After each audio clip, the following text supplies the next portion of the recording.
Hey, lady, and welcome to the third video in our Executive Dating Winter Success series.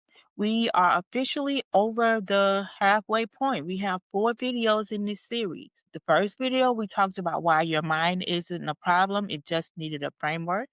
And then we talked about why you keep meeting the same type of man. And tonight, we're talking about what it actually means to date with a strategy instead of hope. Because here's the truth, you don't wing anything else in your life. Your business has a system, your finances have a system, your faith has structure. But dating, you say, let's just see what happens. That's not how you were built, and it's not how you function anywhere else. So tonight, we're building a system around how you love. So grab your pen and paper, and let's get into it. Point number one, hope is not a strategy. But you already know this, right? You would never walk into a boardroom and say, I'll just wing it. You wouldn't launch a project without a plan. You prepare, you organize your resources, and you know your objectives. But in dating, people often think planning is just too serious or unromantic. That's not faith, it's confusion. And you already live strategically. You just haven't applied that strategy to your love yet. But that ends tonight. So let's connect what you already know how to do, what you've already been doing, and bring it into this area of your life. When you're launching something important at work, you define the objective, you identify your resources, you build a timeline, you create metrics, and you make room for adjustments. Now, mirror that when it comes to dating. Your objective is, what does a successful partnership look like for you? Not what others expect, not how it looked for your mother, not how it looks for your cousins, not how it looks for your friends, not how it looks on TV or social media. How does it look for you? You get to decide. For your resources, you want to think about, what do you need to execute this well? How much time can you invest? How much energy do you need? Do you need guidance? Do you need positioning? For your timeline, you got to think about what a realistic window is. We're about 9 weeks out, roughly 9 weeks away from Valentine's Day at the date of this recording. But you don't want to make a deadline that is made out of pressure. What is a good, realistic timeline for your goals? How will you know progress is real and not just activity? That's how you're going to evaluate whether this is working or not. And then your iteration. Don't be afraid to start over and start over and start over again. If you're in business, then you have probably gone through several iterations of your business. Love Elevated with our niches is probably about the fourth iteration of my business, because when something wasn't working, I realized that I needed to pivot. And that is what you're going to do. We're going to write out a business plan for your heart. So hope is not a strategy, but you already know this from every other area of your life. Point number two, having a plan doesn't mean that you're inflexible. It just means that you're clear. Sometimes when we hear strategy, you think checklist, rules, pressure. But strategy doesn't mean rigid, it just means clear. So clarity, again, it's not a restriction, it's structure. And it frees you from guessing and helps you to show up with confidence. And that's why I'm here, to help you show up with confidence, free you up from guessing about what your next step should be. So there are 5 areas that you need to be clear in, 5 clarity checkpoints. You ready? These are, we talked about our values clarity in the last video, about the values that you refuse to negotiate on, those non-negotiable. So you're going to create a list of 5 values that you refuse to negotiate on.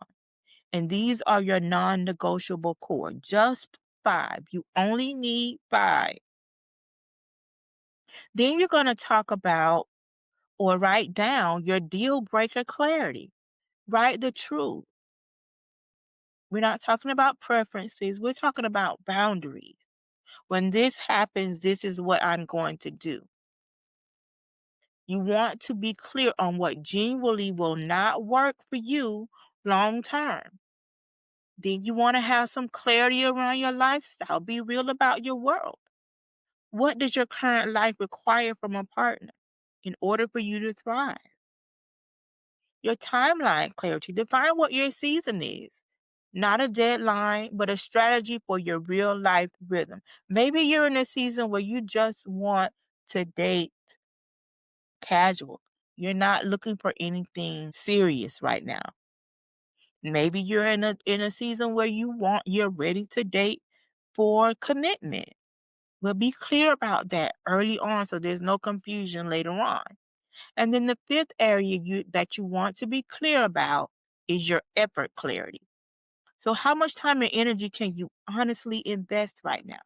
When you get clear in those 5 areas, your decisions simplify themselves. Strategy is not going to make you rigid. It makes you clear. And clarity is going to be your strength in this journey. So let's get to point number 3. Now, Q1 is fastly approaching, and it's your window.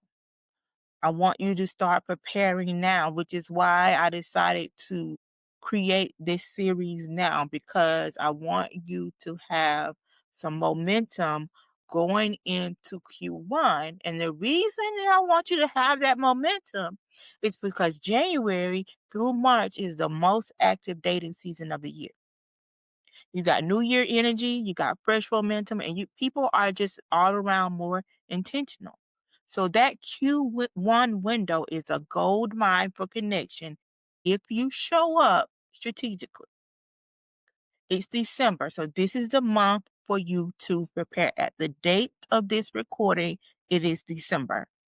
But this is going to apply to any quarter where the new quarter is coming up. Now, January through March is the most active dating season, period. But you can always prepare at the beginning of a new quarter. So here's your prep outline. This is what I want you to do. We are already midway through December at the time of this recording. So during week 1 and 2, you should have been finishing your clarity work, your values, your deal breakers, and your criteria. Week 3, which is where we are at the time of this recording, it's time to do a positioning audit. Where have you been? Where do you need to be? Week 4 is the time to plan your Q1 execution. And if this sounds like it is just a little bit too structured for you, trust me, if you work the plan the way that I lay it out for you, then your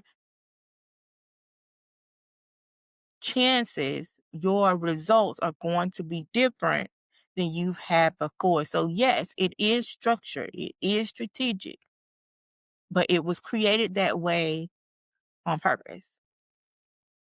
So during week 4, you're going to plan your Q1 execution.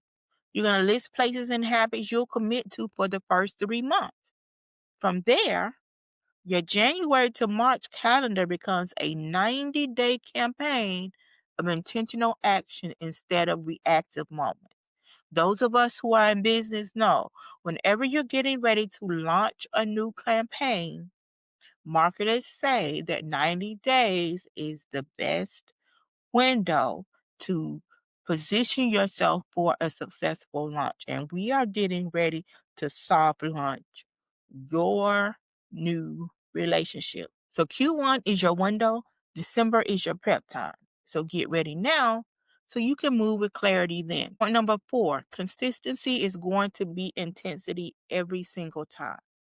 You know how in the beginning of the year, people go all in for 2 weeks. This is my year, and I'm going to get fine, and I'm going to get my finances together. And they go all in for 2 weeks, and then they burn out over 2 months. All of the new people are in the gym at the beginning of the year. You're not able to get on the elliptical machine because they're all taken up. Well, if you just wait them out 2 weeks, by mid-January, they're already starting to fall off. It's not random intensity, it just doesn't bring alignment.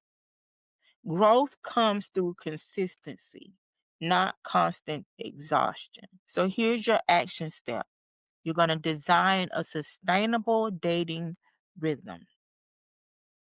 Number one, you're going to determine how many hours a week you can realistically commit to this journey. Be honest. If you only have 3 hours, then you have 3 hours. But you're going to work those 3 hours to the best of your ability if you follow this plan. When are you going to actually do it? What days and time fit your life? If Wednesdays, you work from home, so you have more flexibility to do lunch during midweek, or you can go out for dinner or cocktails in the evening, then Wednesdays it is. If Sunday afternoon works for you, Sunday afternoon it is. But you need to find what your rhythm is. And then you want to determine how you're going to divide that time between connection and evaluation, because you're going to have to take some time after you start filling your calendar up with all of these dates with different caliber of men that you weren't coming in contact with before. You're going to have to take some time to evaluate as well. So you want to determine if this is going to be digital for you, or you're going to be doing some online dating, or are you going to do it in person? Or are you going to do a combination of both?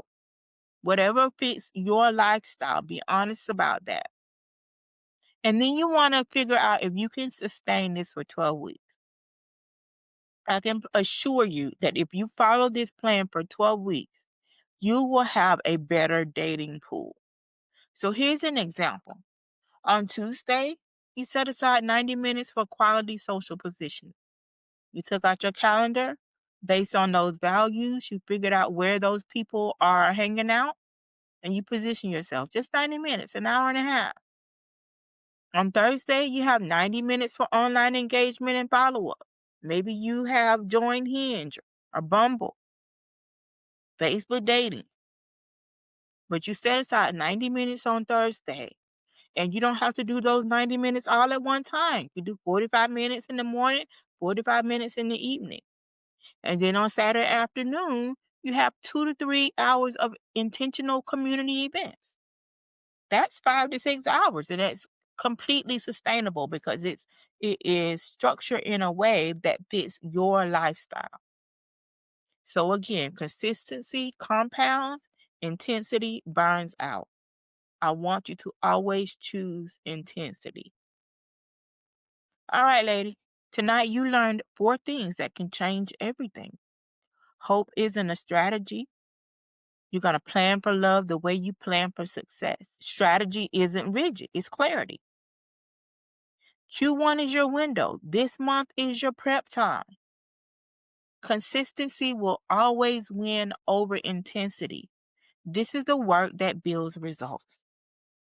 So vetting is powerful, but it is useless without a timeline.